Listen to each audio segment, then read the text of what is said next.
Alright,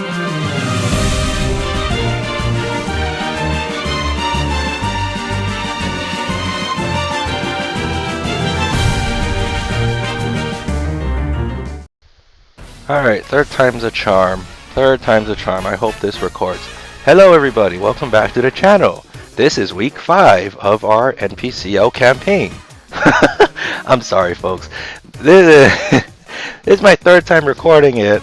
Twice I've been just talking to myself for about a good 5-10 minutes with no audio. So hopefully it records. Hopefully, hello, you can hear me, right? So, yeah, we're up against Carlos this week, week 5. We are currently sitting at 3-1, so our schedule coming up for the next 3 weeks, we're facing Carlos this week, next week is Calvin, and then Ross on week 7. We have to start talking about tournament implications. That's a very, very rough last 3 matches. You know, I mean, Carlos is, what, 1 loss at this point? Calvin is undefeated, so I already looked at those 2 records, and I played Ross before. In other communities. I think it was Battle Room or whatever. There is a battle with him somewhere on my channel. But yeah, he's a very talented battler, and it's going to be very rough going up against his team. So hopefully we can get a win somewhere within these last 3 weeks. Otherwise we're looking not so good at making into the bracket. Just imagine though, like, I know just at the beginning of the season we're like, you know, let's just have fun. But you know, now that we can actually get in, hopefully we can get in. But anyway, before we begin with Carlos, we did officially sign Klefki and Scrafty into Team Tiny Hands. Jellison and Shuckle are out. You know, Klefki, again, as I said in the team kind of intro video, Klefki very good at setting up hazards, getting the defogs off, but also being a good Calm Mind offset Calm Mind offensive sets. So it could be something to be keep your eye on here, especially because Steel Fairy is very good typing. Scrafty here is very versatile. It has 3 great abilities: Dragon Dance, Intimidate, Moxie, and Shed Skin. You know, Shed Skins can run the rest sets with the D dances. Don't have to worry about burn because of Shed Skin. Defensive sets with Intimidate could be very, very crucial in those kind of situations where I need Scrafty to be more defensive and hit those knockoffs. Moxie, if we get the ball rolling with Scrafty, we can hopefully get a sweep with it, plus with the Dragon Dances.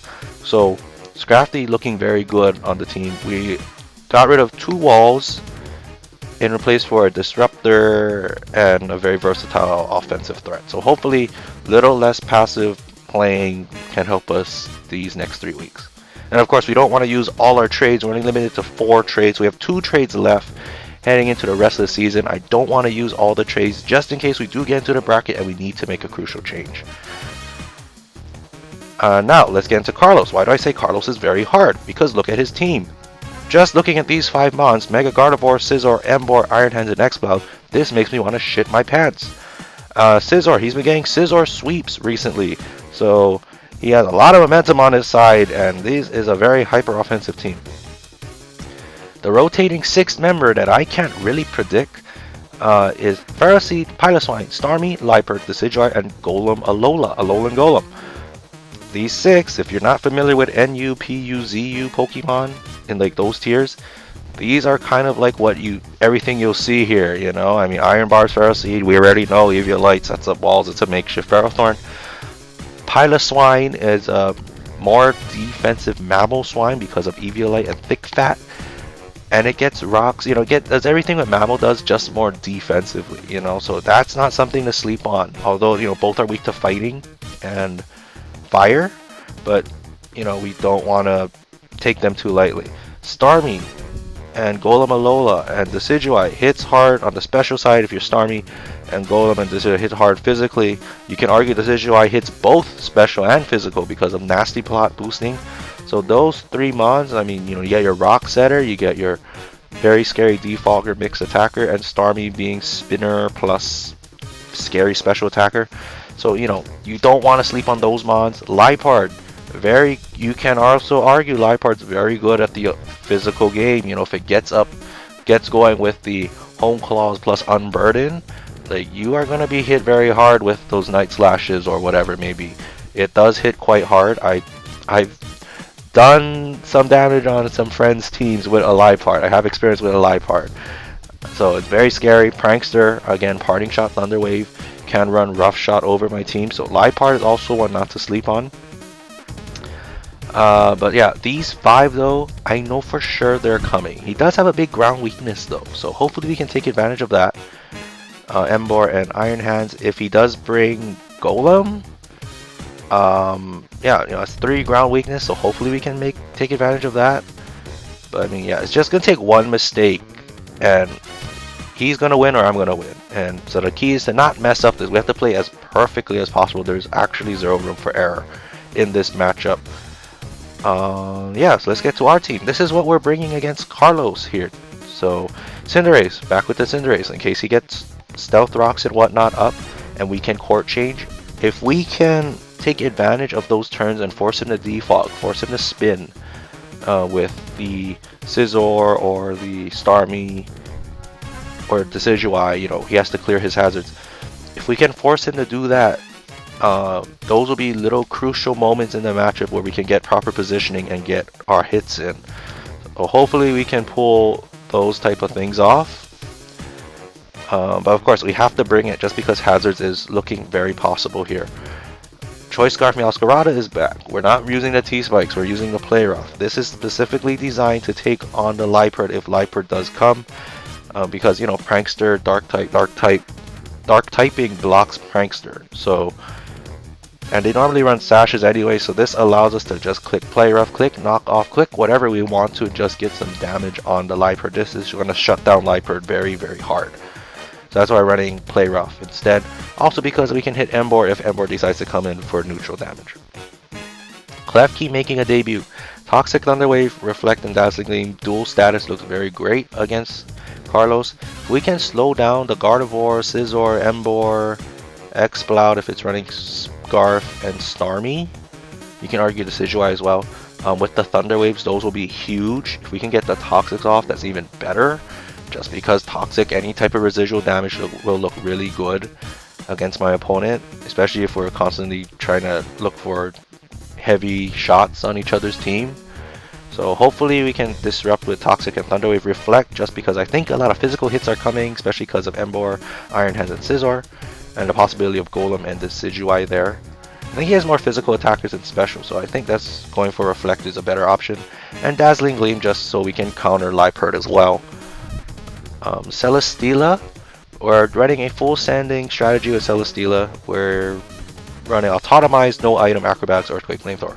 It just takes one Autotomize and we can get the attack boost and sweep his team. For real, it just takes one Autotomize. We have Flamethrowers or the Ferroseed. Piloswine does not really want to come in on the Celesteela, so we can get 2 Acrobatics off, or Acrobatics off for free. Piloswine will be knocked out. Starmie doesn't want to take it. Liepard doesn't want to take it. Alolan Golem. As long as we outspeed it, we can hit the EQs and get a good win there. Decidueye, Acrobatics. Acrobatics knocks out Gardevoir. Acrobatics knocks out Iron Hands. Even EQ. My bad, EQ. Acrobatics, Flamethrower, Acrobatics. So Celesteela is going to be our win con. Are we relying on one win con? Yes, we are. So, you know, hopefully we're not afraid to send it. Hopefully we're not afraid to send it, because I want to really send a Celesteela, get a Celesteela sweep. But we will see how it plays out. We're running Gastrodon. Now I know we got HP grassed last week, so in order to prepare for that, I've done some calcs in advance. So here's the calc. So running Earth Power, so if we are, so obviously Decidueye we're not leaving in Gastro. Ferroseed we could, I mean it is a Ferroseed, I don't think it gets Power Whip, but you know, we'll see what happens with that. Starmie, HP Grass, so we're not going to leave it, Piloswine has Freeze Dry, so we're not going to leave it in on those ones. However, we can leave it in on Embor. Grass Knot we're not going to live with Gardevoir, but we can possibly live it against Embor. Because Embor here, if this is the spread he runs, he will only do 63 to 75%. And because Life Orb, it is a guarantee, well, it should be a one-shot after Life Orb actually. Because if he goes first, he outspeeds, he'll take 90. And if we do in the middle, 90%, we should knock out with Earth Power the revenge kill. So hopefully we'll knock out Embor that way. If he is running Scarf Embor or Bandit Embor, this damage obviously goes down and we can easily counterattack with Gastro. So what I'm saying is, Gastro, we can play pretty well against the Embor. Gastro is pretty much what I only need for Embor. Well, Iron Hands I know, but we need to deal with the Embor first, because Embor is going to hit us hard. We're running 2 steel types. Fighting type here, EQ, head smash. So yeah, Embor looking really juicy. Golem also looks pretty juicy too. He might bring Golem. Yeah, that's pretty scary because Magnet Pull ran 2 steel types, so we can't really switch. I mean, we have to really play carefully this week. Scizor too. I think Carlos just has our number because Scizor has superpower. So he gets +2 and superpowers us. And we could take advantage of it with Celesteela. He's either gonna bring Technician, Brick Break, or Superpower. It doesn't get close combat, so I think Celesteela, yeah. So I think we just have to play very careful. That's how careful we gotta play. His team has our number, I think, heading into this week. But Gastro, you know, we have to try. We're playing a little bit risky, but if this is what he's running with the Grass Knot, we can take the Grass Knot and be okay. So I'm hopeful that Gastro can perform better with the Grass Knots coming. And Regidrago, last but not least, Regidrago. Now, I'm probably high when I did this team building and when I read the calcs, because apparently it said Regidrago can take 3 pixelated hyper voices from Gardevoir. I don't believe that for a second. Maybe 2, 3. I'm not believing in it, but you know what? I don't know what I read last night, so we're going to trust it. Because we can knock it out, 2-shot it with the EQ. So I'm putting a lot of faith that whatever I read is correct. So that's our team, folks. Carlos is looking very scary. But you know what? No, our path to the top 16 starts now. We have to get 1 win. 1 win secures us within the top 16 bracket. Because we're already playing Calvin next week and he is undefeated. There hasn't been any damage to the armor yet, so you know that's going to be a tough matchup. And Ross is another tough battle. 3 tough battles. We need to win one of them to get in. We have to start now.